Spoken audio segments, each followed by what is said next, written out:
Assalomu alaykum. Umida Houseni salomatlik, sog'lik garovidir shior ostida hayotini, umrini chiroyli yashab keltirgan kuzatuvchilari, sizlarga xush kayfiyat, a'lo kayfiyat tilab, o'zi umuman kasal bo'lmanglar deymiz, lekin bizlar xohlasak, xohlamasak kasallik vaqtda o'tirib beramiz.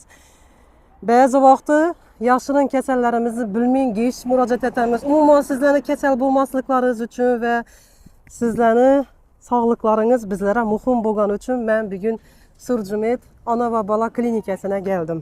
Surjumet ona va bola klinikasida sizlarga faqat bugun 3 ta shifokorni obzor etib beramiz.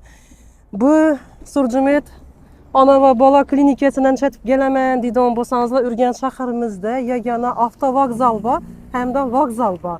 Buni yonina 5-19 avtobuslari, Damozlari keladi. Hozir esa biza ona va bola klinikasini Surjumetni filiali shunga giramiz va sizlarni e'tiborlaringizga bugun ajoyib vrachlarimizdan vrach, mamolog, onkolog Hakimova Gulnora Abdusharipovna, keyin pediatr vrach Sherzod Shehnazarovich bilan hamda ginekolog Davletova Dilfuza Hayitbayevna, aksher ginekolog, reproduktolog bilan suhbatlarimizni davom ettiramiz. Azizlarim, bu videoni imkon qadar ko'ringlar, chunki sizlar uchun ham manfaatli, ham kerakli videolarimizdan biri. Girgan vaqtlarimizda bu yerda qabulxonasi, shunday resepsiyon bo'ladi bu yerda. Kelasizlar, 24/7 ishlaydigan laboratoriyasi, UZI, EKG, resepsiyon sizlarga har doim javob beradigan bizning doktorlarimizni hammasi girganlaringizning chap tomonda o'tiradi. Surjumet ona va bola klinikasini men sizlarga oldingi safar obzor etganman. Shu video obzorlarimizni ko'rsangizlar ham bo'ladi. Hozir esa vrach, mamolog, onkolog Hakimova Gulnora Abdusharipovna yana giramiz. Bu yerda Dilfuza doktorning yonida yana odam dim ko'p, ochiq, shuning uchun hozir Gulnora Abdusharipovna bilan gaplashishga harakat etamiz. Assalomu alaykum. Doktor, men sizga yaxshimisiz? Mikrofon beraman. Assalomu alaykum. Men vrach, onkolog, mammolog Hakimova Gulnora Abdusharipovna. Hozirda o'z ish faoliyatimni ona va bola klinikasida olib boraman. 15 yillik ish tajribasiga egaman. Sut bezidagi, ya'ni ko'krakdagi har qanday muammolar, kasalliklar bilan ish olib boraman. Ya'ni sut bezidagi saraton kasalliklari, mastopatiya, mastit, har qanday operatsiyalar bilan shug'ullanaman. Agarda sizda sut bezida muammolar, kasalliklar qiynayotgan bo'lsa, bemalol bizga murojaat qilishingiz mumkin. Doktor, endi men sizga har doimgidek o'zimning savollarim bilan ayollar o'rtasidagi o'zi shu mastopatiya dedingiz, ko'krak saratoni bo'ladi. Yashirin holatda rivojlanadimi bu kasalliklar? Bildirmagan holatda ayollara. To'g'ri savol. Sut bezi saratoni kasalligi og'riqsiz tuguncha bilan boshlanuvchi kasallik hisoblanadi. Ya'ni uni kichkina 1 santimetrlik davrida aniqlashimiz juda ham qiyin bo'ladi. Shuning uchun biz doim ayollarga aytamiz, murojaat qilamiz, yiliga 2 marotaba mammolog ko'rigida bo'ling. Chunki bu holatda erta bosqichda aniqlash imkoniyati bo'ladi. Yana ham sizga navbatdagi savolimni bersam, sut bezi kasalligi dedingiz yana. Shuni kelib chiqishini asosan nechik omillar sababchi bo'ladi? Sut bezi kasalliklari endi umumiy kasalliklar, ko'p bizda uchrashadi. Mastopatiyalar, saraton kasalliklari, bular ayol organizmida gormonal disbalans, ya'ni gormonal buzilishi bilan bog'liq. Bu yerda biz doim ayollarga aytamiz, sog'lom turmush tarziga rioya qilish. Abortlarni kamlagan bo'lishi, farzandni emizish vaqtida to'g'ri rioya qilish va biz yana bir muhim omillarimizdan birisi bor, bu stress. Surunkali stressda, depressiyada yashovchi ayollarimiz dim ko'p. Biz doim aytamiz, stressdan uzoqda bo'ling, depressiyadan uzoqda bo'ling. Bu sut bezi kasalligini keltirib chiqaruvchi birlamchi katta omilimiz hisoblanadi. Hamma kasallikda o'zi asab kasalliklari va asabni asran qayta tiklanmaydigan narsa deymiz. Yana bu kasallikdan asosiy sabab stress. Albatta, saraton kasalliklarining negizida asosida yotuvchi omil bu stress hisoblanadi. Doktor, endi hamma doktorda o'zi psixologiyadan ham bor. Bunday holatda shu bemorlarimizga, umuman ayollarimizga hali kasallik uchramagan, buning kasalligi Lekin baribir bizani hozir jamiyatimizda dim ko'p bo'lib ketdi bu kasalliklar.